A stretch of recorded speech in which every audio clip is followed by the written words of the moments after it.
Have you ever thought about how nice it would be to have your own deer hunting property? Finally have a place that you can hunt in a safe environment and also have an investment for the future. You're going to want to stay tuned because I'm going to go over the correct habitat for deer that you're going to need on your property, and also what can be deceiving when looking for deer signs on the property.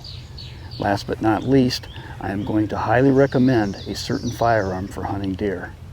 I'm Riverview Bay, and welcome to my gun kingdom.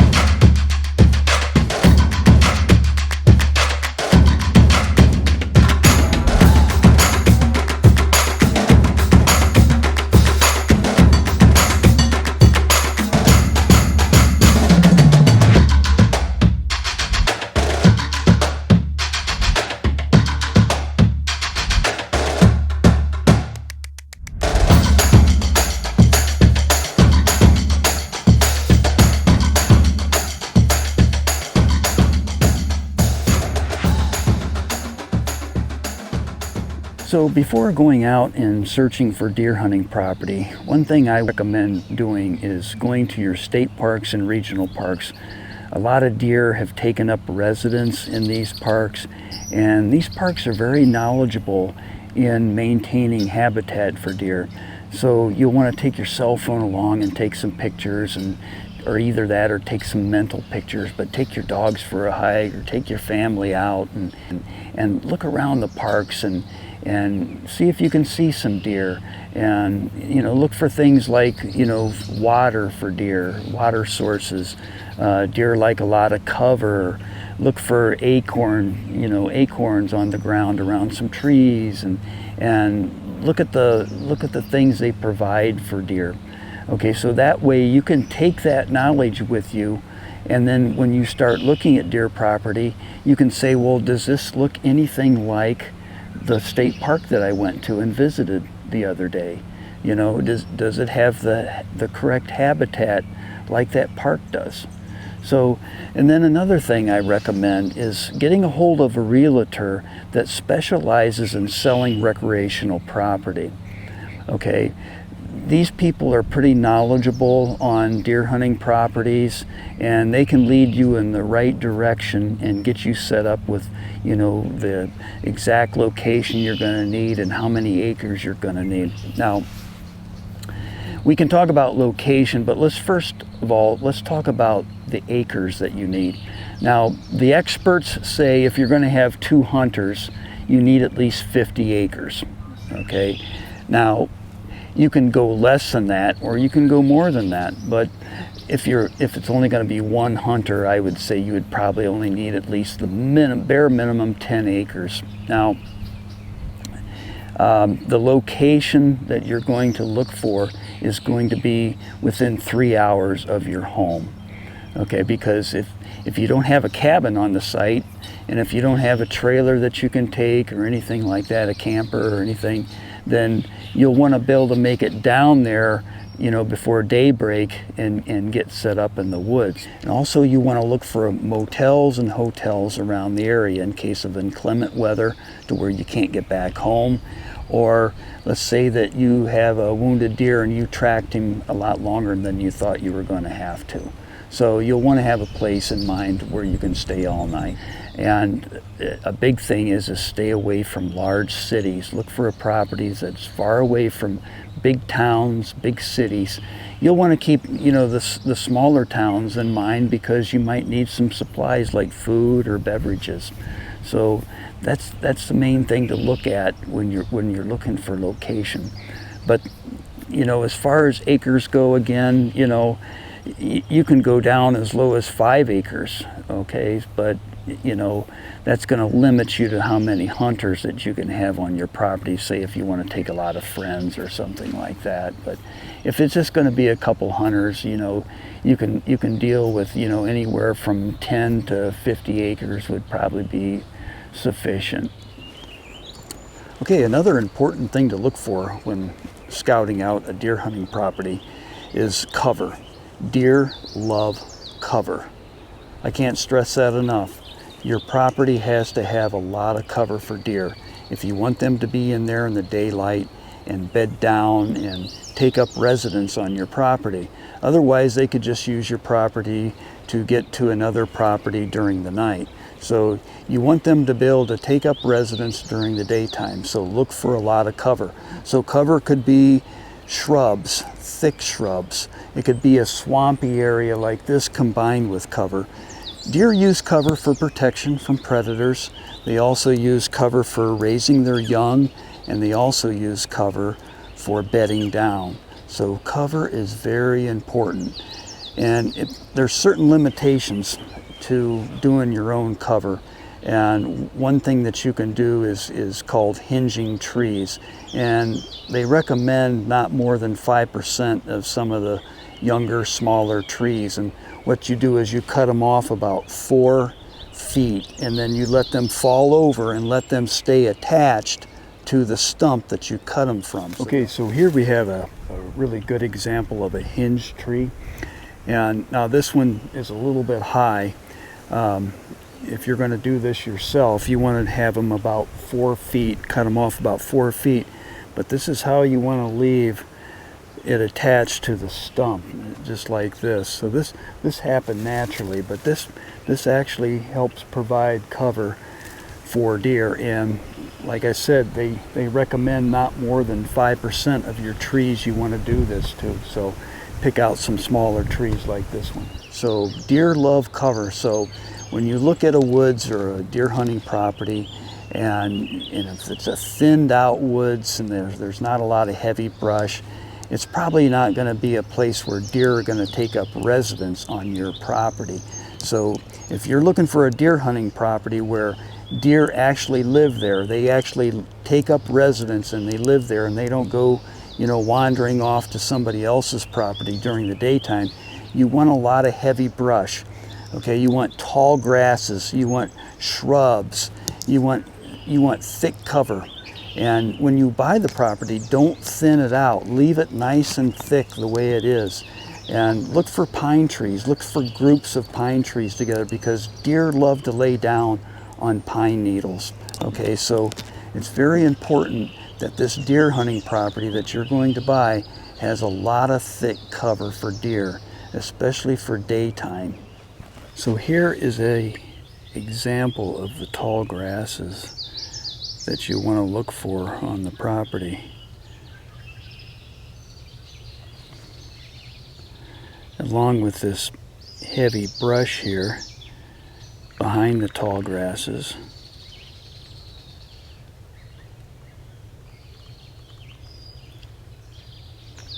But see how nice and thick that brush is back in there? Deer love this, and they use this to conceal themselves.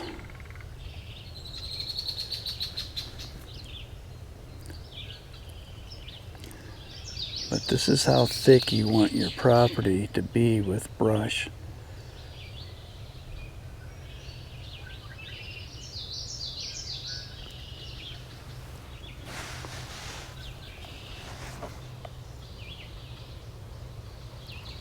Food source on the property is going to be real important if you want the deer to stay there during the day. If I had my choice between a property that had water and a property that had food, I would definitely take the property with food, as long as your neighboring properties have water next to you. Water sources within a close proximity to them, they can always go there and get a drink of water. Now, deer require at least several quarts of water a day, and depending on the temperature, they could require more. But if you want them to stay there during the day, you want to have the food source on the property for them. So in the spring and summertime, deer feed on foliage, okay? Bushes, shrubs, vines, low-hanging trees. In the fall time, they feed on the nuts and the acorns.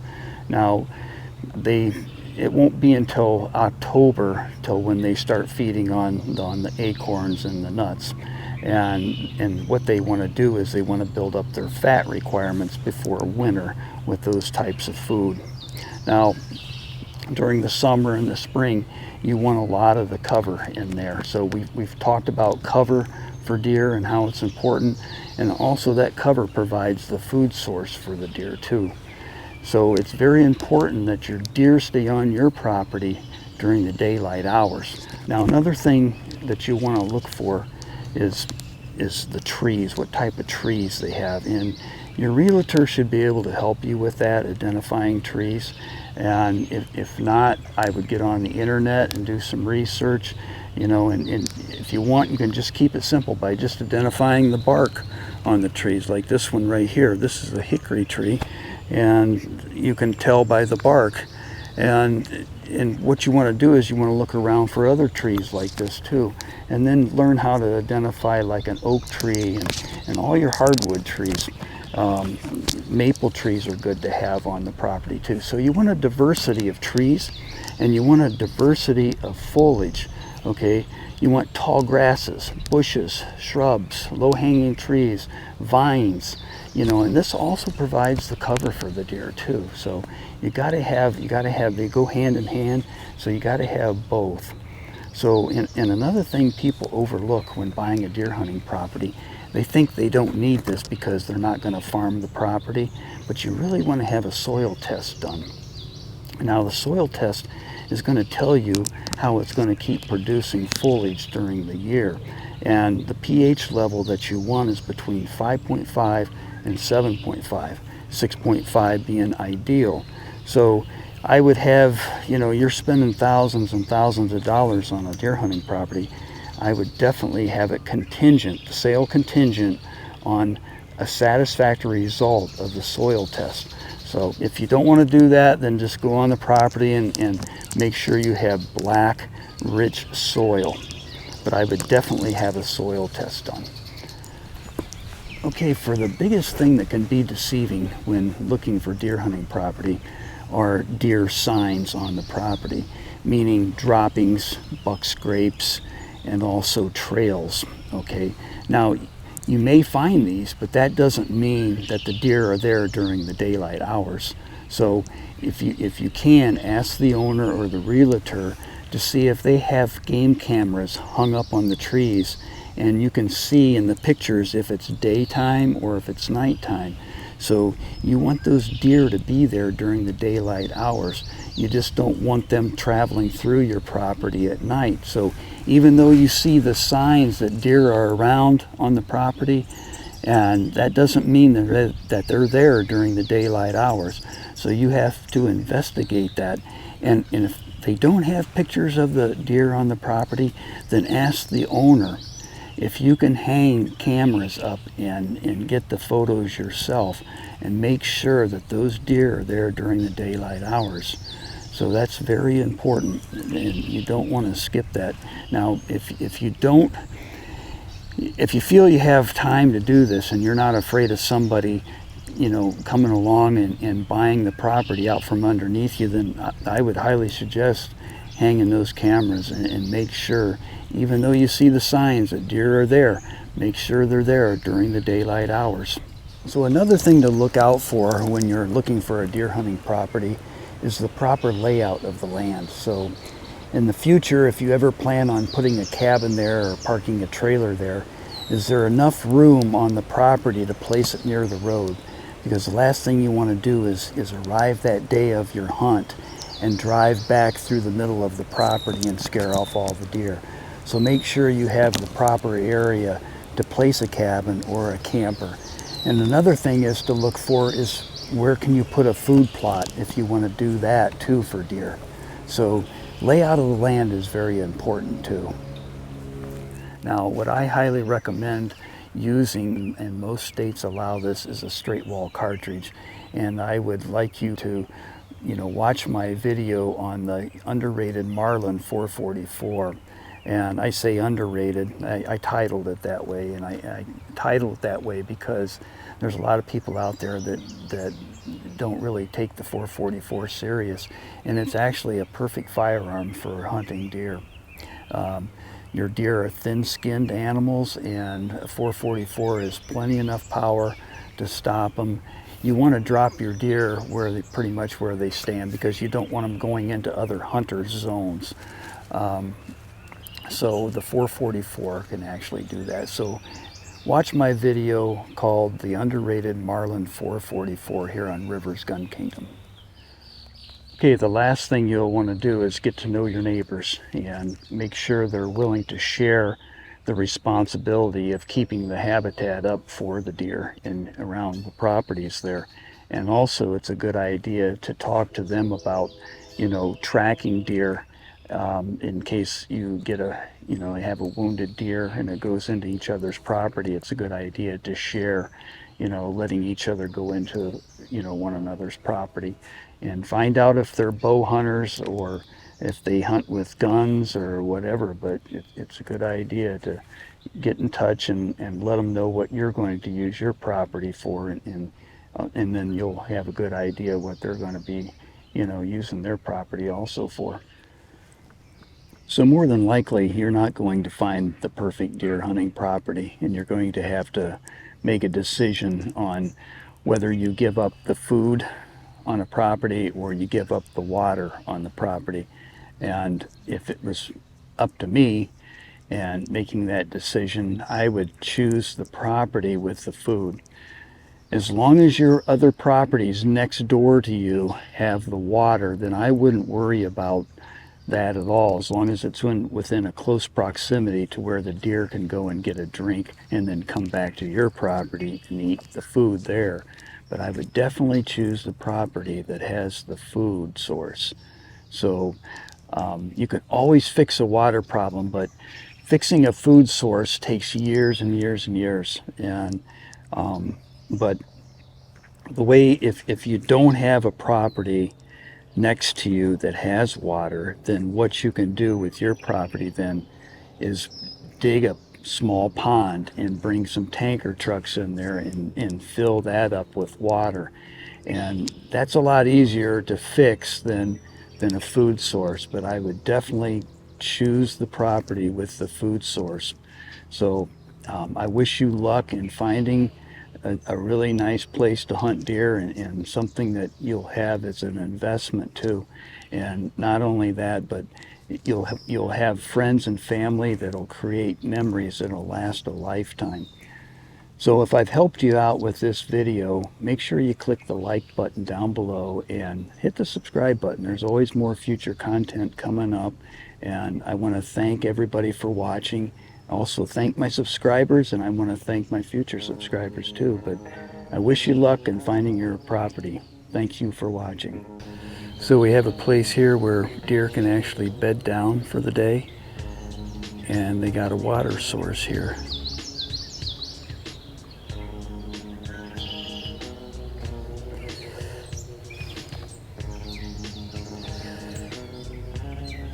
So here we have an area where the grasses are tall enough, and it looks like some deer have been bedding down in this area right here. So again, this is really good bedding for during the day and to keep them on your property. Have a place for them to lay down and sleep at night and take a nap or whatever. This is the kind of cover you're looking for.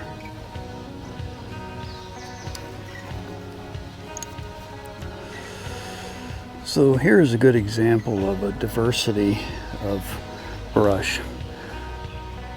See the foliage close to the ground there, and also in the back behind this smaller plant life, you see a lot of heavy cover in the back.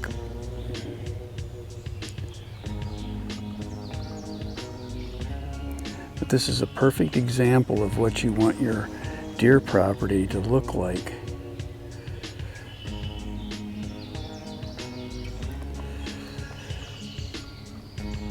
So you'll want to do what I'm doing and going out and taking some video of the state parks and the regional parks that you might want to go and visit and see the habitat that they provide for the deer.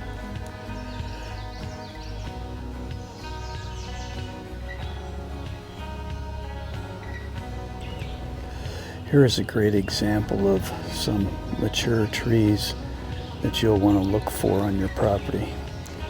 Make sure you have a diversity of sizes of different trees too, along with the types of trees that you have.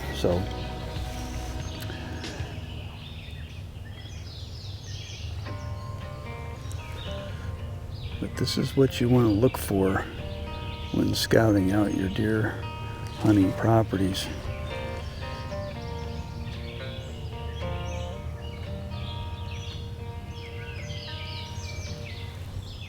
Closing up shop, closing up my store.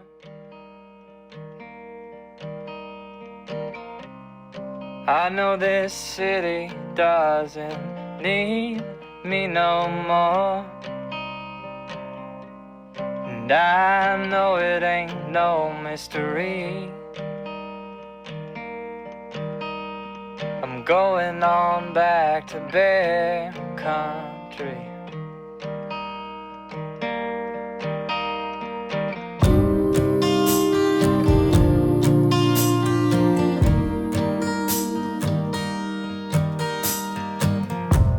My back is broke, my head is numb.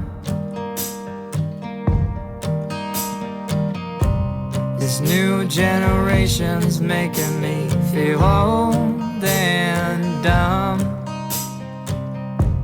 The road is dark, but I can't see. I know I'm getting close to bear country.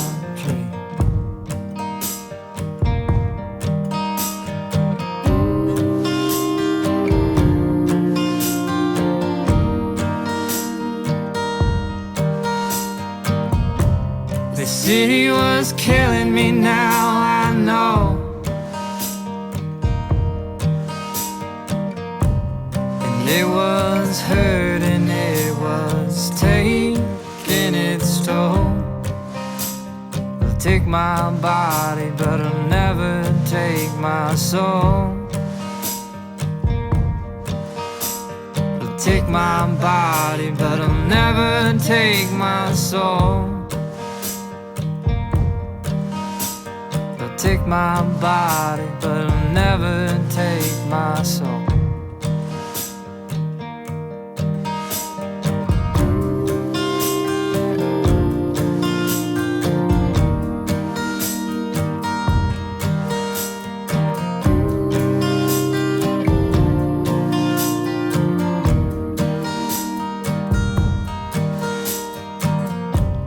And I will walk till I fall to my knees, until my heart stops, until it starts to bleed. My heart will always be in bear country. My heart will always be in bear country.